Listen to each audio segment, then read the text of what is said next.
Well, hello, everybody.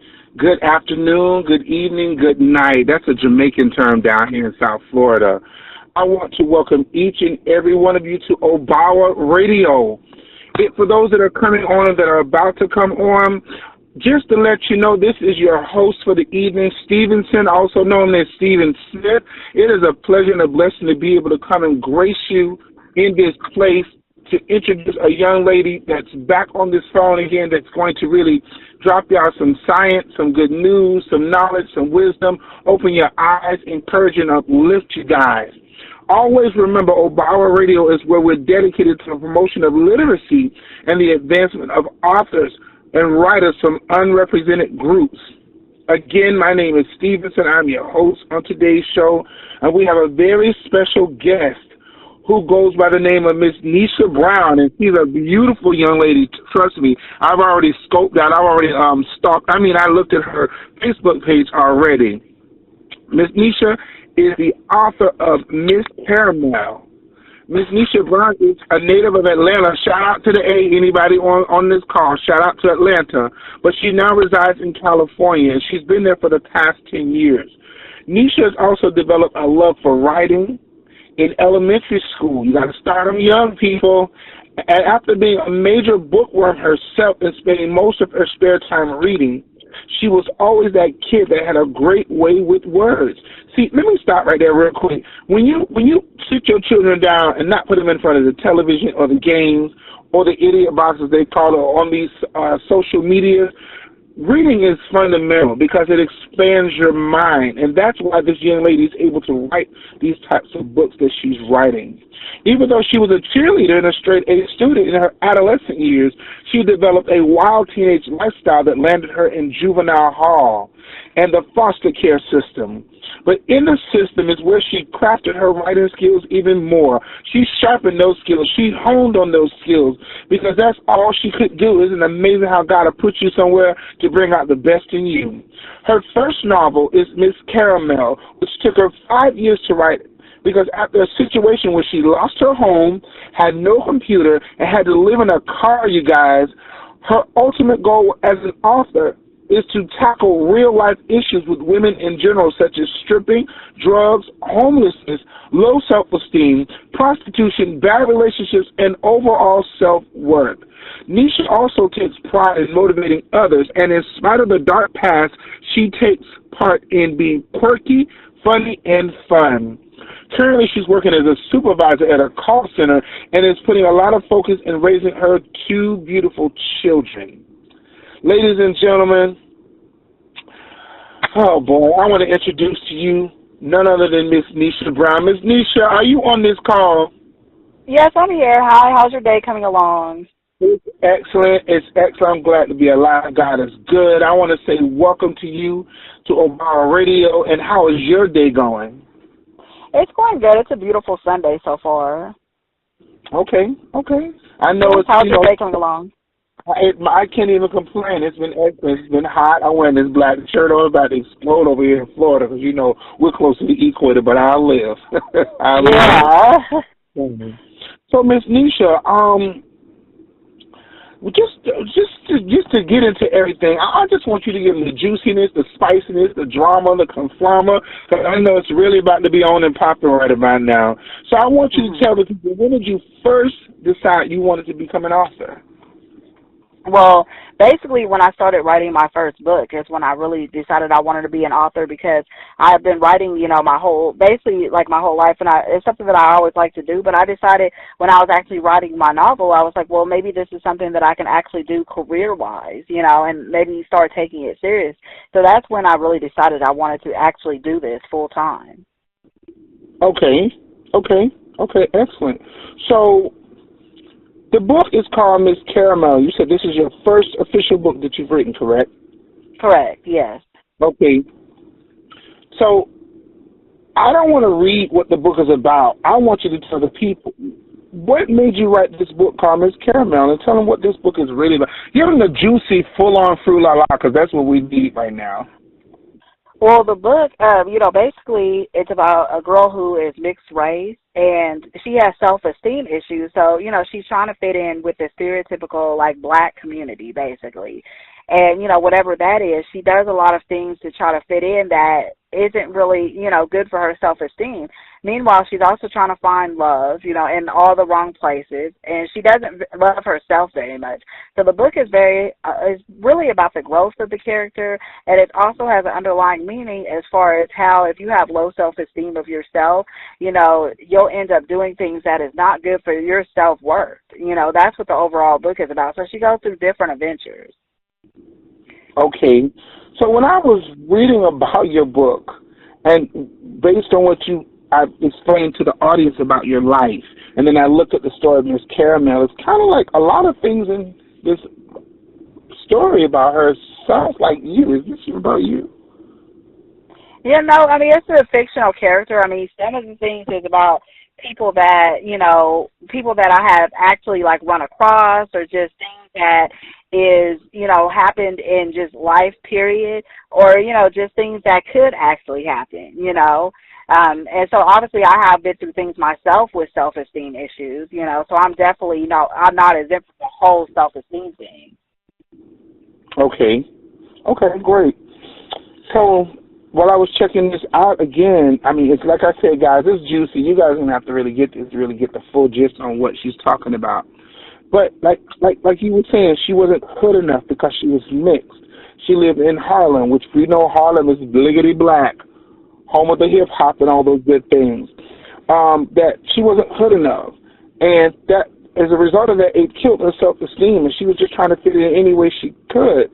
So she went through the things that she went through, being a good mother, experiencing homelessness, being taken advantage of by her abusive children's father, and trying to find love in all the wrong places.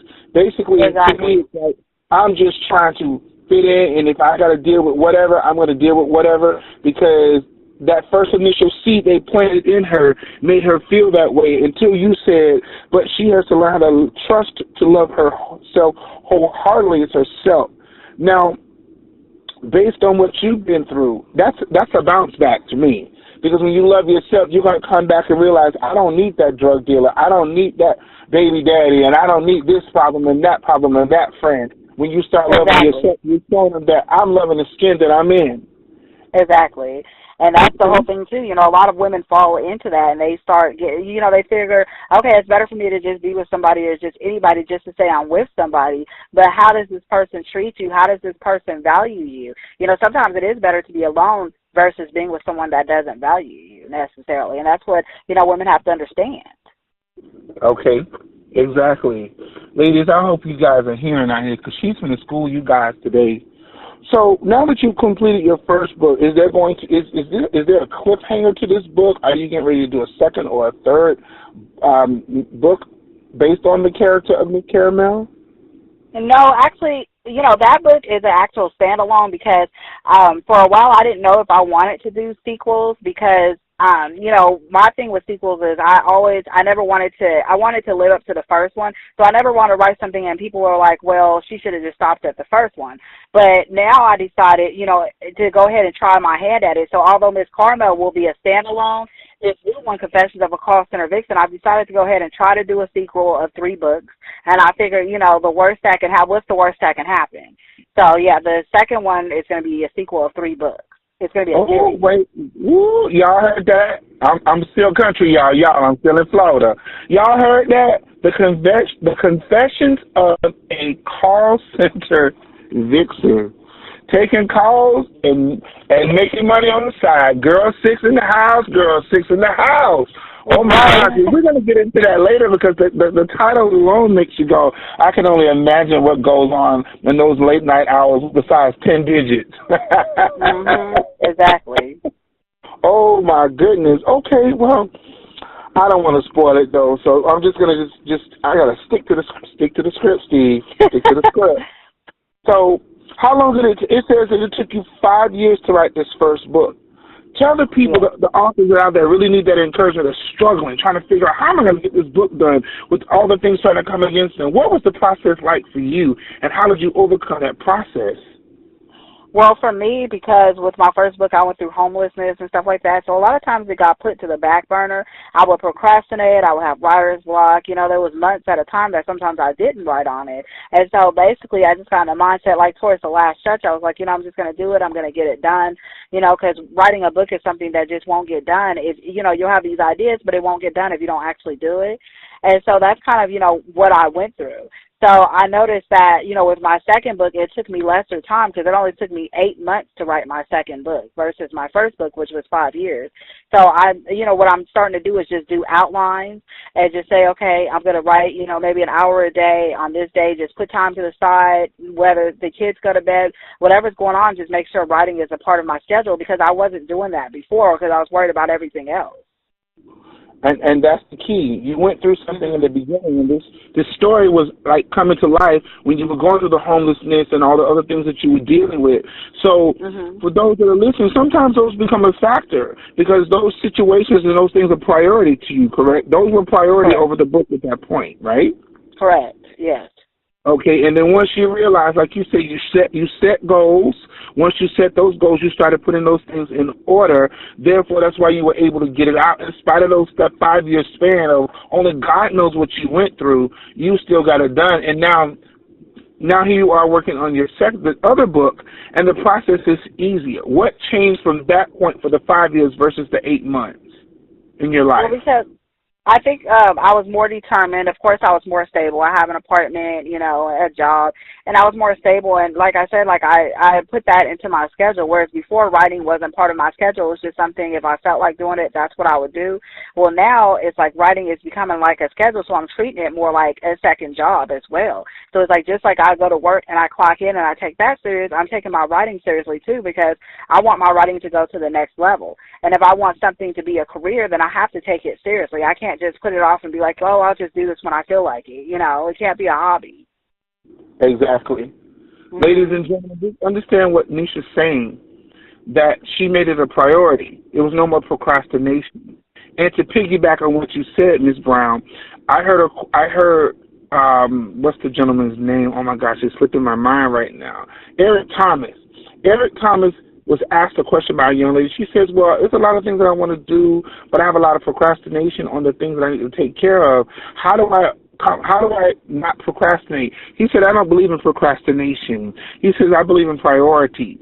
If it's a priority to you, you're going to get it done. Just like you said, your priority was your job, priority was that book. You put it in the forefront of your mind of this has to happen, it has to get done. And once you transition to where things were better for you with your living situation and your vehicle and job, now it's like, okay, a weight has been lifted. I don't have to focus on those things. But you're a strong woman. I'm going to tell you that. Because in spite of what you went through, you stayed focused to get that book done. And it's now going to open doors for you, and people are going to be drawn to you. And I hope and pray that the listeners are listening in to say, you know what?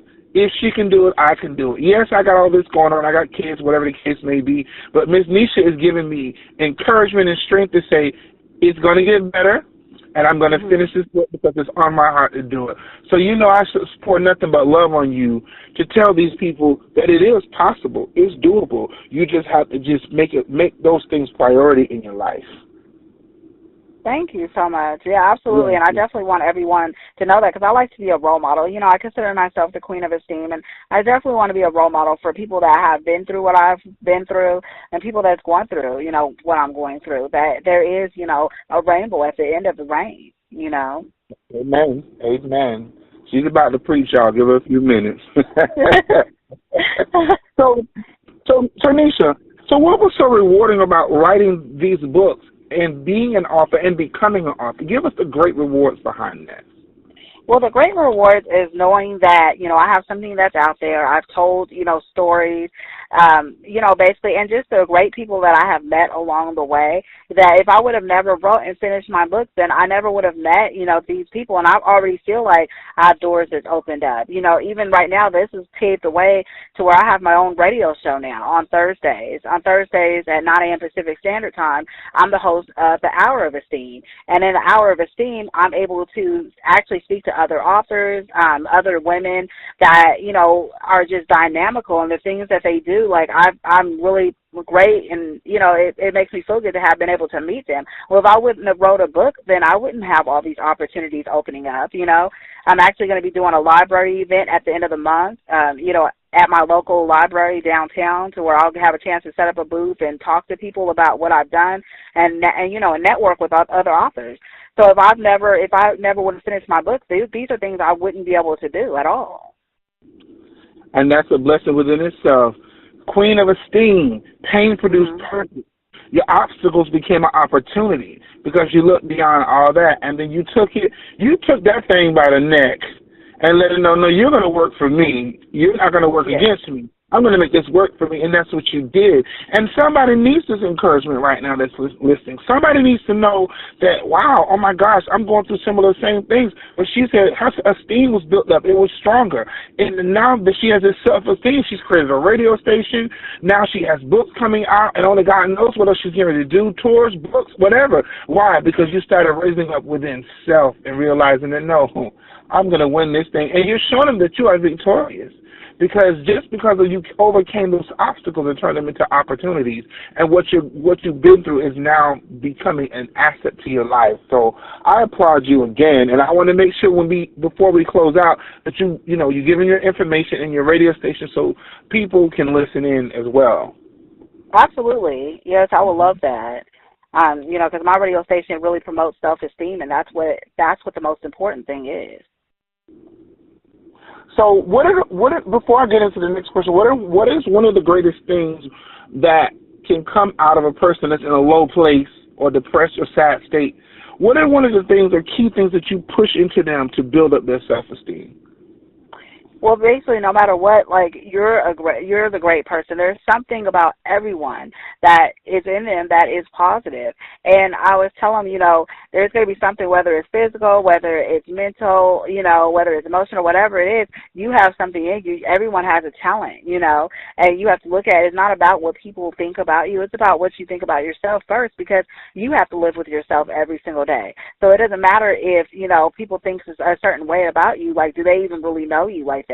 And then start looking at the things that's positive about yourself, you know, and the places that you've been. Exactly. So basically with self-esteem, you could be a counselor, you can be an advisor, you could be a minister, you could be a pastor. It's about removing those layers of things that have been laid on you over time through family, through your parents, through partners and spouses and co-workers. Layers fall on us.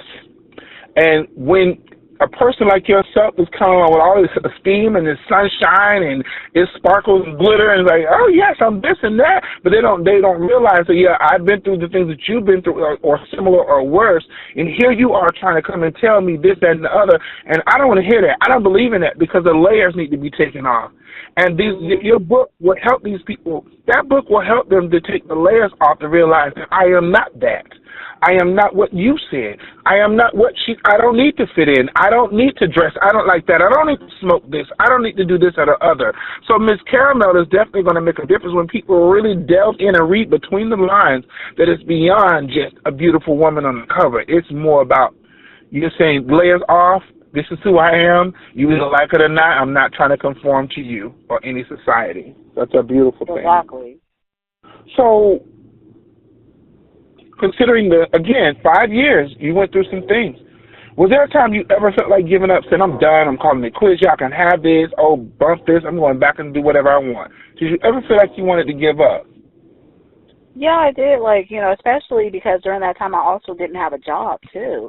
So it was like I went through, you know, we don't have a job, looking for a job. It's an 8-hour process. So I would go to the Career Center and I would just, you know, work on my resumes and do all that stuff. And then sometimes I would have job interviews, and like something would happen, I would always get turned down, and it got to a point where it's like I feel like I'm never going to find a job, you know, or like no one wants to take a chance on me, you know, how am I going to get out of this situation if I can't even, you know, have a job or anything like that. So at one point I totally wanted to give up. Like I was totally against the job market. I was completely negative, you know, and finally, like when I finally got a job, things started getting a little bit better for me, even though I was still in my car.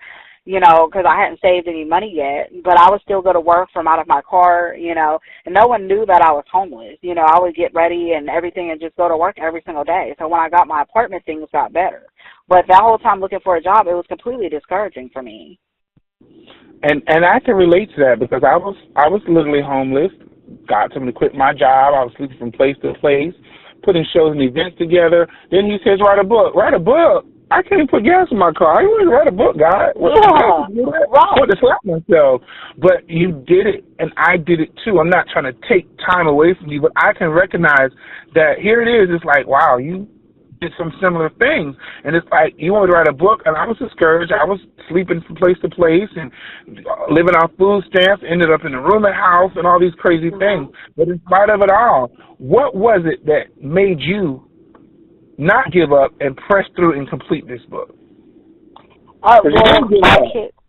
Yeah, not at all. I mean, my kids for one thing, and then also, because during that time I would write. I didn't have a computer, so I would write in 99-cent store notebooks. So I was a part of a women's empowerment program, and they donated me a computer. It was a desktop computer. And, they did a great thing after I got my apartment. So I was like, you know what, if they believed in me and they donated me a computer because they knew I was working on a novel, then it's kind of like I have to get this done because at that point I didn't want to disappoint them either, Because what the situation was is I would come in there sometimes, too, to look for a job because they had a computer center. But at the time, they were located in a really, really bad neighborhood to where it was like there was homeless people and everything like that. So I had my 2-year-old daughter. My son was in school, but my 2-year-old daughter was with me. And they was like, you have to really keep your eye on her. And, of course, it's a 2-year-old, so she's like, trying to wander around. So I'm trying to kind of go back and forth and, get her to sit still next to me while I'm trying to work on my novel and stuff. And finally, they had told me that I had to leave. That's why they felt really bad because they said, we understand you're trying to work on your novel, but you also have to watch your baby too, and if she goes like outside and the homeless people do something to her, then we're responsible for that. So I had to leave. So that's why they ended up, when I got my apartment, they donated me a laptop. So I thought that was really nice. That was a blessing. Somebody saw the tenacity, the persistence in you, in spite of all the adversity and things you were dealing with homeless people, your daughter, and all these other things, and you're still saying, I got to keep going because of them. All these distractions, all these things were being thrown at you.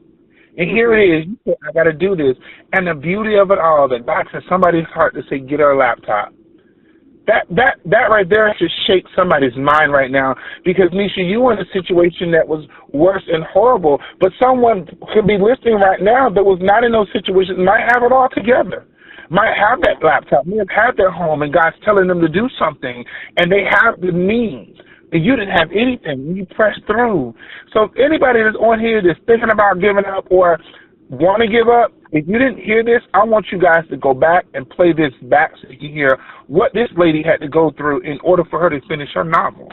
So I applaud you again. I got to give you nothing but love on this phone right now because it wasn't easy for any of us, but we made it happen. So if you can do it, they can do it. They can definitely do it. So absolutely, it's a done deal. It's just a matter of you just being persistent. So we know there's more to just being an author. There's more than just writing a book because it's a business. It can generate a revenue of income that can exceed beyond your comprehension of your mind. So as you have delved into writing this book, how are you handling the business aspect of this? How are you getting your book out there to the people to make it, available? So right now my book, both my books is available on Amazon.com. And so basically right now I'm just, really promoting through Instagram. I had a promoter working for me, Benika Miles. My friend Susie, she's the owner of the radio show that I work at, Saved and Sexy Radio. She's been really putting a lot of things on her page. I'm not really Twitter savvy, but I'm trying to learn it. I'm in several different Facebook groups, so I've been really promoting through there as well. And with the library event, I'm actually going to be, setting up a table and just networking with authors. And I'm also going to be going into my local bookstores as well to kind of just, get my name out there and, networking with people, and also coffee shops. So I'm trying to work on setting up several different things. Okay. Now, are you getting this based off of what you've been told, or you're studying how an author is really getting their book out there, or is this something you're just doing on your own? I'm kind of doing a little bit of both. You know, as I, get into the author industry, a lot of authors, give me a lot of good advice about, how I can kind of get my name out there. I also research a lot of stuff, and then I had hired a literary mentor, Dominique Watson, and she told me a lot of things too. Because, when I first wrote my book, I was completely blind. I didn't know anything about promoting or what to do. I just thought that, the sales would come, kind of like, how you go in the grocery store and people browse and they get your stuff. That's kind of what I thought. So, a lot of it is I'm just kind of studying myself, or I'm getting advice. Okay. Well, and that's how we start out, and then we try to figure out what's the next level. How do I get this exposure? Who do I need to reach out to? Do I need a PR? Do I need a manager? Is there someone I need to go meet with? So on and so forth. To follow great mentors and people that I really made it big. Like, how did you get your book on the New York Times bestseller list? And how do I end up turning into a play or a book? Like, we just need to mimic those people and say, you did it that way, I need to follow you. Like, I admire Warren Buffett.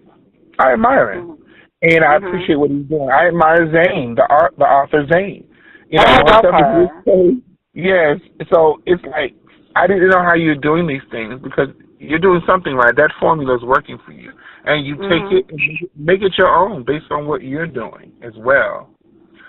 So my next question, do you have an editor, or did you edit your own books? The first one, I edited my own book because that's part of my degree. I have an associate's in business administration and then minor in English. So I edited my first book, but then the second one, my girlfriend actually edited for me. So I was really fortunate to be able to have her to edit, but I still went over it myself as well, But just to have a second pair of eyeballs, it's always good to have a second pair of eyeballs. So, and when I edit, I go over it like 20 different times before I even, send it out. Oh, well, I need to speak to you about the editing part after the show. So, absolutely. That's a blessing right there, because you edit your own books. I mean, me, after I looked at those 300,000 words, I think my eyes started running in the back of my head, said, no, you're not doing this again. You better find somebody else to do this. Well, it's actually fun, I find, though, to look over your work, to reread your story. It is actually fun. I find sometimes when I'm editing my work, I'll be like, I think I want to add a part in there, so you actually end up writing again, too. So that's the funny part about it. You're right. Yeah, I couldn't. My book, I would start crying and probably rolling all over the floor, huddling up in the fetal position with my thumb in my mouth and all that I've been through. But I'm strong. I'm a strong man now, y'all. I'm strong, people. I got over it. I got over it, but I had to put it out there. But my book was very emotional, so it's like a roller coaster. You get off, and then it's like a high, and you want to get back on. But I'll speak to you about that after the show, okay? Yeah, definitely, because I can't wait to read your book. I'm going to support. I definitely want to read your book. I appreciate it, and vice versa. Definitely want to do that. We have to support each other. So it's a beautiful cover, sexy caramel skin, caramel complected African queen is on the cover. Who does the cover art for your books? Well, I posed for the cover of my own book. So that was me on the cover, but the publisher that I went through actually, put the book cover together. Okay. Oh, that's you with all them Southern ham yams on there. Okay. That's you. You know what? I didn't even notice that was you. I didn't even know. No, that's totally me. Oh, yeah. And somebody wanted me to do it. I was like, no, I don't want to put myself on my book, but it's me on my book. So, but okay, that's me then. But no, it's a beautiful cover. So, anybody need an editor for covers? She edits books, she writes books, and she also does covers. My goodness, that's 3 streams of incomes. Down here in the South, we like making our jokes with the Jamaicans, because there's some hardworking people. Shout out to all my Jamaicans, because they work hard. You from the South. We always would pick it and say, you have 3 jobs. They say, I have 3 jobs, because they don't say that. But shout out to you. Yeah, I can learn a lot of things from you. A lot of things. Wow. Thank you. Well, my second book I had Mario Patterson do the cover, just because I didn't pose for the cover of my second book, but he's a really good cover designer too. But I can only imagine what that cover looks like. We'll get into that in a minute, because I just want to be nosy. I'm sorry. God forgive me. I just want to be nosy because you're going to tell us about what goes on in these call centers besides taking orders, taking payments, and dialing 10 digits. We just need to know what really goes down behind those closed doors. Oh, my goodness. Right. This is why we have these shows called Snapped and all that, because of stuff like this. People with hidden agendas, but they don't even know you're just going 45 to 60 words per minute. Just saying, yeah, you just keep doing that. This is my next novel. Yes, this is going to be on the silver screen. Exactly, yeah. Heck yeah. By you coming through all of the ranks and all the rain and all the adversities, did you ever encounter a writer's block? And if you did, how did you get past it? Oh, I always encounter writer's block. So basically, when I do the writer's block, when I have writer's block, what I do is I do the outline, and the outline really helps me with writer's block because I may not know what I want to put down, but what I do is I put down each chapter, and then I put down what I want to happen in each chapter, and that helps me, which I didn't do that with my first book, so that's why my writer's block was really bad. But on my second one, I, went ahead and I did the outline, and I find that that is really helpful. If I already pre-know what I want to happen in the chapter, then I could just make it flow. For some reason, that just helps me. That helps you. That's going to help me, too, because, of course, my first book, my book, The Lifestyle of a Gay Hustler in the Straight World, is going to be about me. It's like 2 or 3 more volumes I'm going to do. It's based on my life, so I can only just recollect in my memory. That's how I write it. But I'm going to remember that for if I do any books that's not about myself, because that's a great thing to do, because I never thought to even do it like that.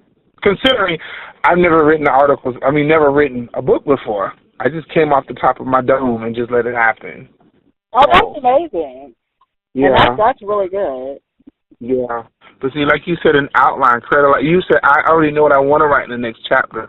So how many, is like a paragraph, or how many words or sentences or whatever you use in order for you to go right into your next chapter, each chapter? Well, are you talking about for the outline? Because for the outline, I just do bullet points. Okay. So I might do, like, for example, like, I might do 2 bullet points. Like, okay, I know this is what's going to happen, and 2 or 3 bullet points. And then I'm like, okay, that stimulates my mind, and then I'll start writing it out. Okay. Well, like I said before we close out, I'm definitely going to have you to give out your information so people can call you, because they may need you to edit or teach them or show them the way, and also support you in your books as well. Oh, yeah, absolutely. And, I just want to tell you, I just downloaded your book, so I'm going to be reading as soon as we're off this interview. Oh, my gosh. Listen, I told you, don't call me crying. Don't call me. I will block you. Oh, my God. Tears are not allowed, all right?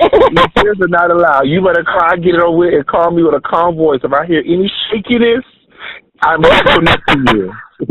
Okay. I promise I won't. I'm still trying to hold on, Nisha. When they do these plays and these movies for my book, it's going to be like, oh, gosh. Yes, well, you can turn your book into a movie. That sounds like that's something that should be a movie because, I can't wait. Like, that definitely sounds like something that should be a movie just by the title. Oh yes, thank you. Of course, yours too. Now it's our time. We really have to just keep taking it there. I want to sit with the Will Invaders and have lunch with Oprah and sit down with Tyler. Me too. Yes. At the same time. We're gonna get there. We're totally gonna get there. Of course, we have to know that our gifts make room for us, the Bible says, and we have to walk into what we've already been predestined to walk into. So those things, like I said, pain produced purpose. What you've been through brought you to write these books, be the queen of self-esteem, and look what you're doing now. Whoever thought that pain was going to bring something so great out of you? Right. But it did. Well, I'm completely happy now. Okay. So I believe you said, well, I'm going to ask you, how often do you write? And then, how often do you write since you're now in the swing of things? Well, now I write something at least once a day, either every day or every other day for at least an hour a day. That's the schedule that I put myself in. Once a day, 1 hour out of every day. You write 7 days a week for 1 hour. Right, or every other day. If I don't write every day, I'll write every other day for an hour. And how do you get into it? How do you move the distractions? I know I'm not calling your children the distractions. Children are a gift from God, y'all. Don't call other people on me. I love kids. But how are you dealing with, okay, you have kids, you have your life, you have all this and that. How do you remove those things out of the way so you can accomplish that hour? Well, basically, I usually wait until they go to bed, and then, after I'm situated and stuff, I usually type before I go to bed at night. That's when I'm working on, business-related stuff. So that's the best time, after dinner and after chores and all that stuff, And a lot of stuff, because my kids are a little bit older, I'm able to delegate a lot of the housework to them as well. So if I, cook dinner, okay, they know that they're doing the dishes, so that way I have time to work on my writing after I help my daughter with her homework and stuff like that. That cuts so much time out of my day. Okay. You again, that word prioritize is coming back to me. Mm-hmm.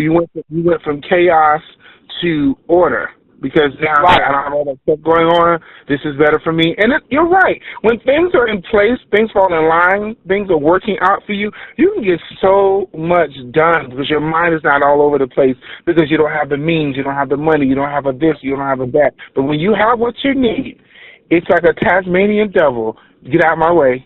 I'm going to get it all done. And that makes a difference, right? You agree? It does. It makes a huge difference. It does. It really does, Because there was a time that I felt like I had to, do everything kind of in the household and stuff, and I really don't anymore. So I find that things are falling into place now that I'm really sticking to an actual schedule. Okay. Exactly. So, Nisha, have you had a book signing yet? No, actually, I haven't had a book signing. On August 27th is going to be my first one. So, it wasn't an official book signing, but I've had people that have bought my books, and, of course, I signed their books for them. But I haven't, August 27th will be my first time with the table and all that stuff. Okay, and where's that going to be? So that's going to be at the library downtown. It's in Sacramento, California. It's at 925 I Street.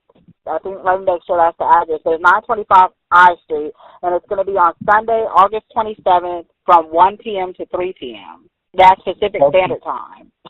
Okay. Repeat that again for those that are out in your area or may come to visit that area during the time. So basically my book signing or my book event will be August 27th from 1 p.m. to 3 p.m., and that's on a Sunday. And it's at the library downtown. So for those of you guys that's in Sacramento, the Central Library is downtown. And so basically, and the address is 925 I Street. Okay, ladies and gentlemen, I hope you guys got that. I hope you guys go out there and support her. If you guys can't make it, if you're not in the area, please call your family, friends to go out there and support her on that day. We do appreciate it. Thank you very much. So, you know what? I'm sorry. The address is actually 828 I Street. I don't know. I actually gave out the address for the jail just now. No, it's 828 I Street. Lord, she's trying to see you out of I said 925. I said so. It's 828 I Street. Don't go to jail, everyone. It's 828 I Street. We are trying to sell books, not bonds.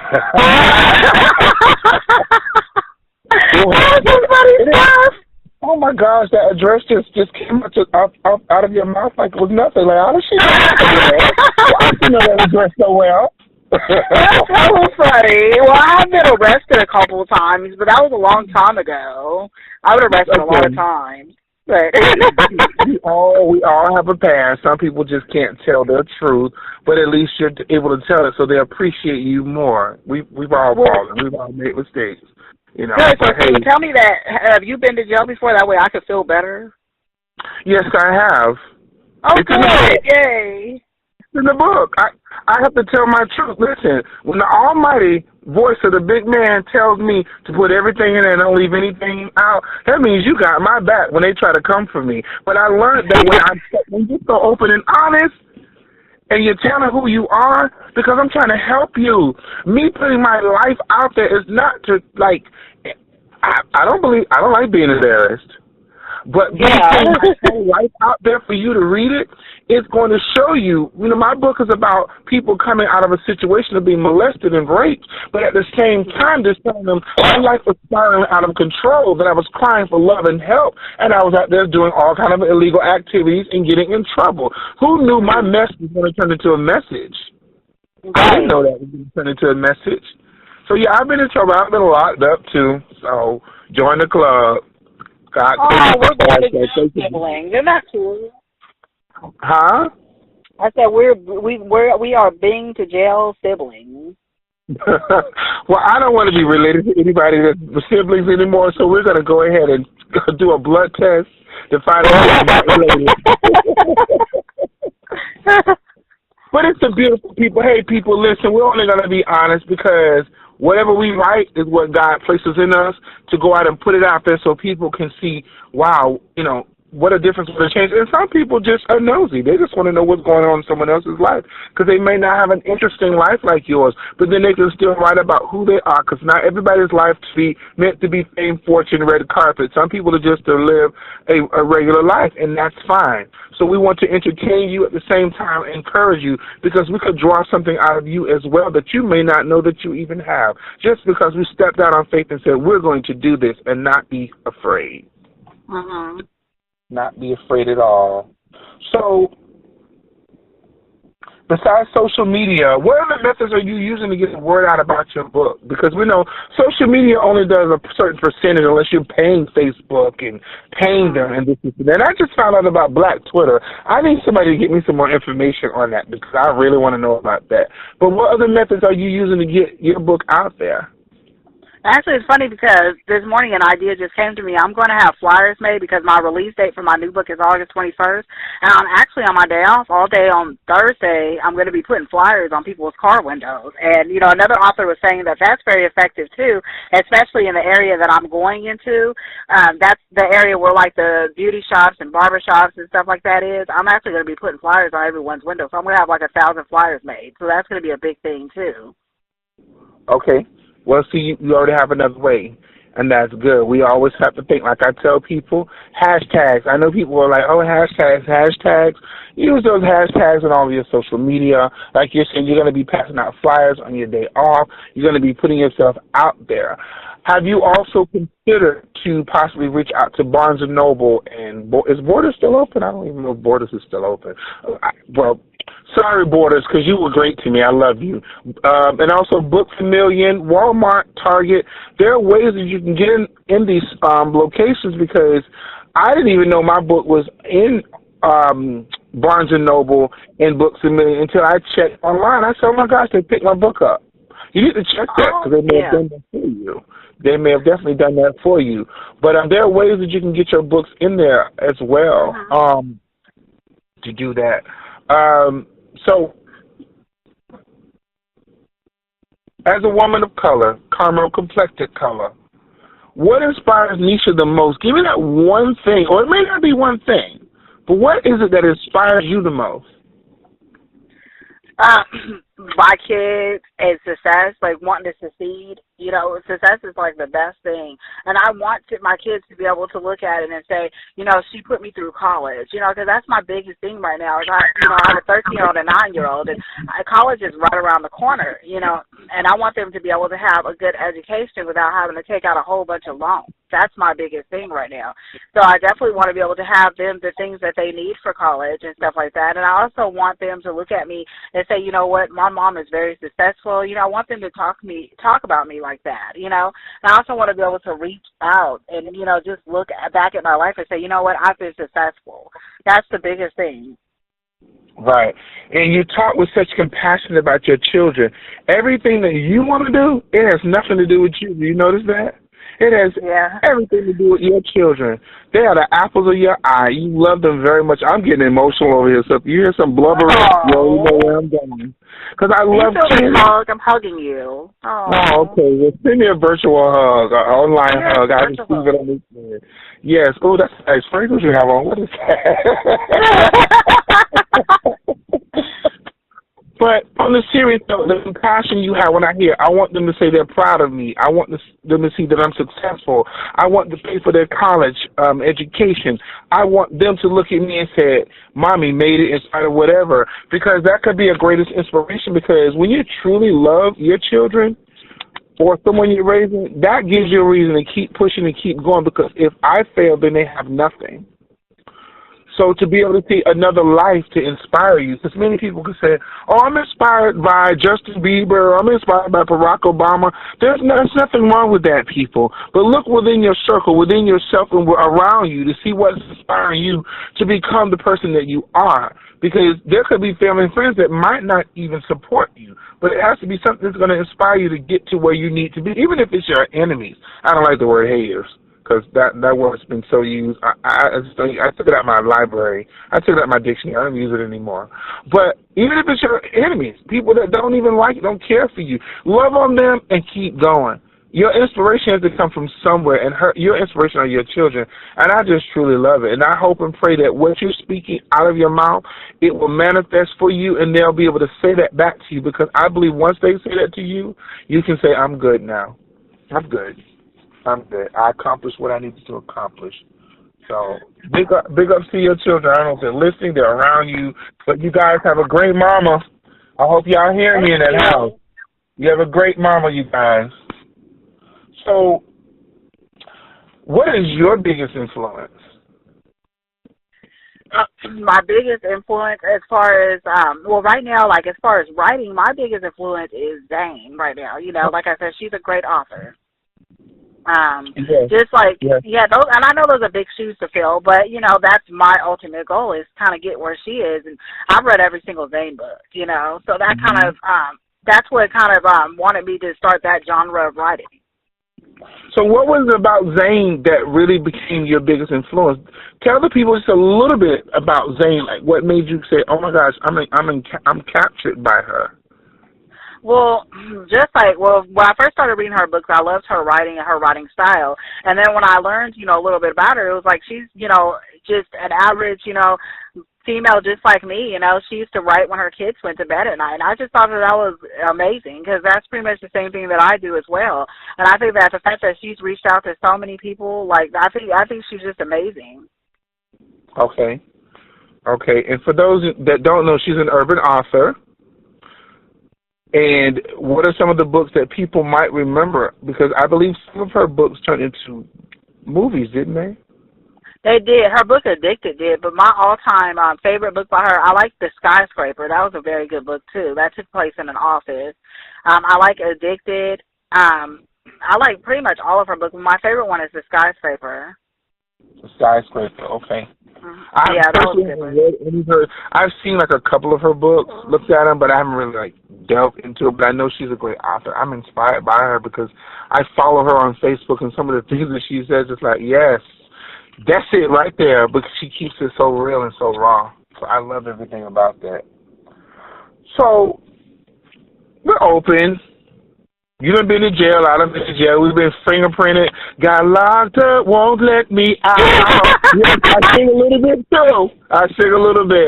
So we're open. Have you ever done anything in your past that you regret? And if so, how did you get through it? Like when I was a teenager, you know, I ended up, you know, running away from home. I got involved with a 36-year-old man who, because my family didn't have a lot of money when I was growing up, and so me being a cheerleader and stuff like that, I got into the teenage years where a lot of my friends, their families was able to afford, like, the nice clothes and the makeup and stuff like that. Like, we could barely afford anything, really. And, like, even when I was a cheerleader, a lot of my friends' parents was able to actually afford it. Like, I had to go out and, like, get donations and stuff like that. So I got involved with a 36-year-old man who, like, he basically made my dreams come true. He would pay for everything. But he also turned out to be psycho, and he turned out to be very abusive. And, you know, that was part of he influenced me to do a lot of things that I should not have been doing. And that's part of when I started getting in trouble and running away from home and ended up in juvenile hall.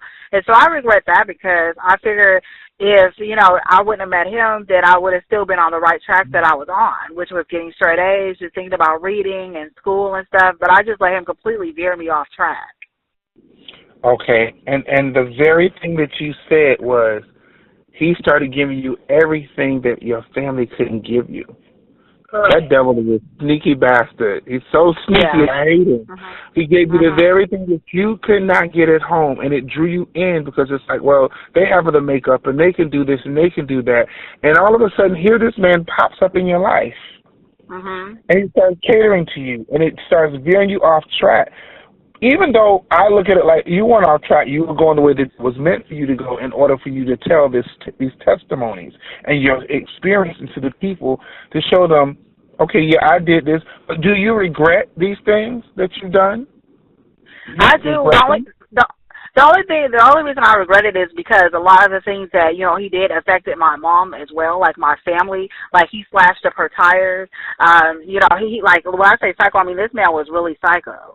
And it caused her to basically, you know, get kicked out of the apartment that, you know, we were living in just because he was stalking us. And, you know, me and him would always have problems where the police was constantly coming over to the apartment. So it was just never a day that the police wasn't coming over there. So they eventually gave her an ultimatum to basically move out. And at that point, she didn't have, like, that much money to even move. So imagine having to, like, you know, just uproot. And, you know, so basically that was all my fault, you know, that we were already in financial situations. And then that caused us to be even more in financial situations. So that's what I regret the most, you know, looking back on it. Like, I should have stuck with my family no matter what. Yeah, you're right, but you were lured away. It was like you were in high school. He was a pedophile. It was a man stalking you, and he knew. Let me come open this van and stick the lollipop out of the door and draw the child in. That's the scenario I could give. He drew you in with the lollipop, and he got you in the van, and he took you home and did what he needed to do, and we created problems for your family. I thank God you got out of it. And, you know, I thank God that you got through it without being hurt or killed or maimed. That's a blessing right there within itself.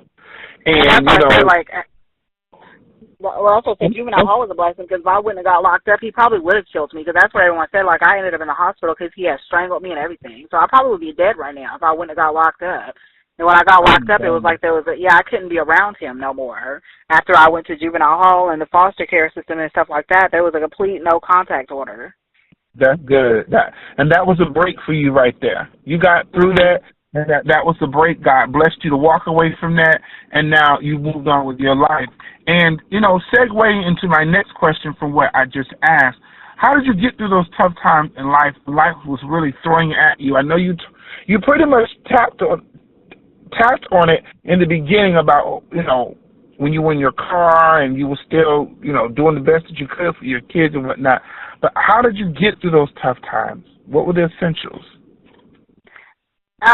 Just like basically, for me, it was just self-motivation and knowing that, you know, I just had to get through it no matter what. So it's like, for me, it was just like, I became like a robot at that time to where it's like I would get up every day and I knew what I had to do and look for a job. It basically was just self-motivation. I didn't really have that much, you know, to motivate me besides myself, you know, and my kids, and knowing that I can't just have my kids in a car for this long.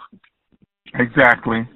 And how? Just tell the listeners, how did you self-motivate? Because some people don't know how to get there, Nisha. They don't know how to motivate themselves because of all the external factors around them and internal factors that could be dealing with abuse verbally and things people have said to hurt them and what's going on around them. How did you self-motivate yourself?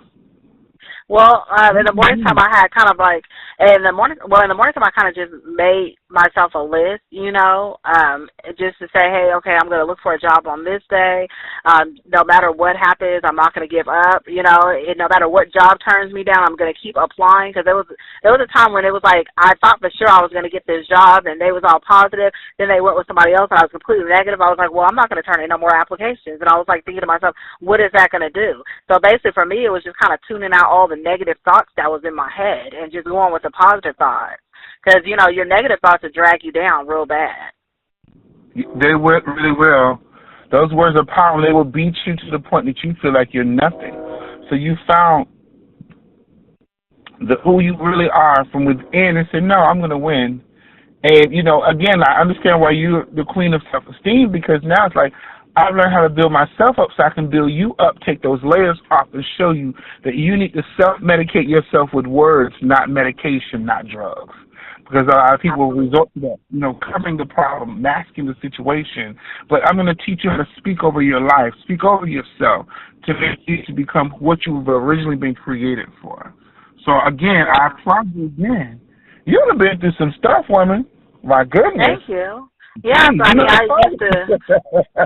Yeah, like I mean, I've done stripping, I've done escorting. Like I've been through like almost everything like in life that you would think that a woman would go through. You know, I've been robbed before. All kinds of things have happened to me before. And you have not lost your mind. No. God has kept your mind. You haven't lost your, Yeah. because you can. You can lose your mind in those things. And you want to know, Mhm. why is this all happening to me? What is the purpose behind all of this? And then when you Mhm. start asking those questions and he starts showing you and it starts making sense. Like with me, when God revealed those things to me and it started making sense, it made me feel better to say, oh, you allowed me to go through that for something you want to use me for. Okay. All right, Right. I understand. Not just, oh, it's just happening. No. This is not just happening. There has to be a reason. Because I Mhm. don't want to take my life. I don't want to be depressed and sad. But if you show me what this means and you're going to use it, then it makes you feel better. Did you ever feel Mhm. like that once you really knew why? Yeah, like I did. Like right now, I suffer from anxiety very bad.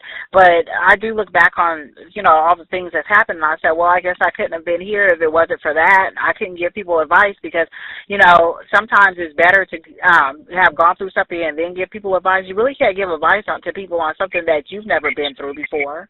So I'm kind of Exactly. glad because now when people are in my same situation and stuff, I'm able to give them advice on what to do. So that's a blessing. Yes. You're stronger. You're strong enough for them. And people are going to need your strength. They're going to need that strong woman to say, help me, please. I've looked at you. I've watched your stories. I listened to your radio. I read your books. And I need you to come and give me some advice. Minister to me, because it's what it is. It's a ministry. It's a Mhm. ministry. And like you said, how can I tell you anything if I've never been through anything, especially similar to what you're doing? So, Mhm. again, big ups to you. We only have a few minutes, so I want to make sure I'm getting these most important questions out so the audience can really be able to connect with you.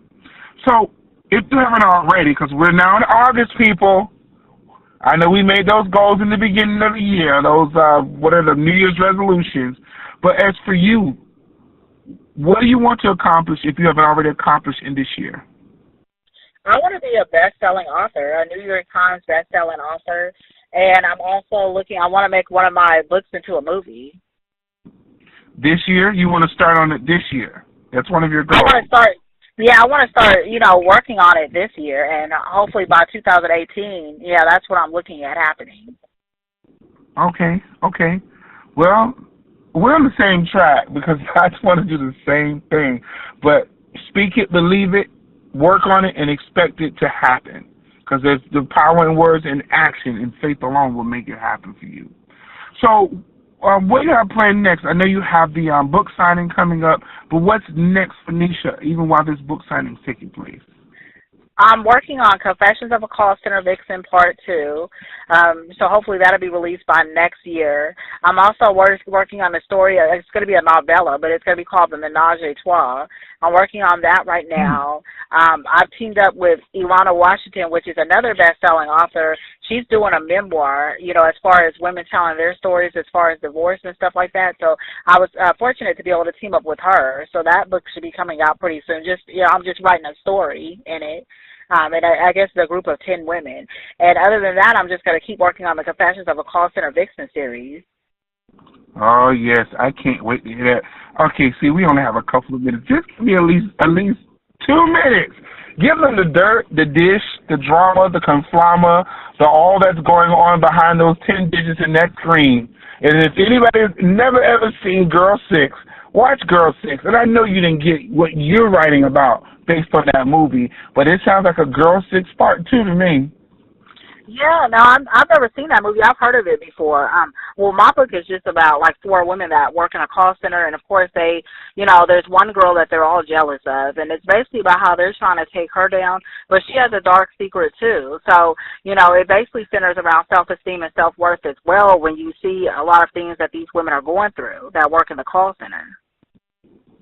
Wow, and they don't even know. You just sitting up there just typing in your little mind, going, yes, keep talking, girl. Keep on talking. Right. I'm going to help you out later, but I didn't make these books to make this money. But, Right, you get it. And it'll help them. It'll help them to say, wow, okay, my gosh, I can't believe that was me. I need to change myself, change my ways. So, well, guys, We're almost done, but Miss Nisha, go ahead and tell them how they can reach you, our readers can reach you, and others in the literary community can contact you. Yeah, absolutely. So I am on Instagram. It's Nisha _ the author _. Also, my radio show is called The Hour of Esteem, and it's on Saved and Sexy Radio. So you can look that up under hashtag Saved and Sexy Radio or savedandSexyRadio.us. So my show is called The Hour of Esteem. It's on Thursdays at 9 a.m. Pacific Standard Time. I'm also on Facebook under Nisha the Author or Nisha Brown, and I'm on Twitter at Nisha the Author. And my books are available, both Miss Carmel, that's available right now on Amazon.com, and also Confessions of a Call Center Vixen, it's available for pre-order, but it comes out August 21st, and that's available right now on Amazon.com. Well, ladies and gentlemen, the clock on the wall says that's all. Miss Nisha, it's a pleasure. You hear me? I enjoyed this time with you. All the listeners, I thank you guys for taking out your time on your beautiful Sunday evening. I want to thank each and every one of you. Thanks to UBAWA Radio. You heard it here first, ladies and gentlemen. Again, I present to you Ms. Nisha Brown. Thank you, Nisha, again. I look forward to speaking to you at a later time. Again, ladies and gentlemen, I'm your host, Stevenson, your host with the most of UBAWA Radio. Don't forget, next week, same time, same place. God bless you all and have a really blessed evening. Thank you so much. Have a wonderful day. You do the same. Take care.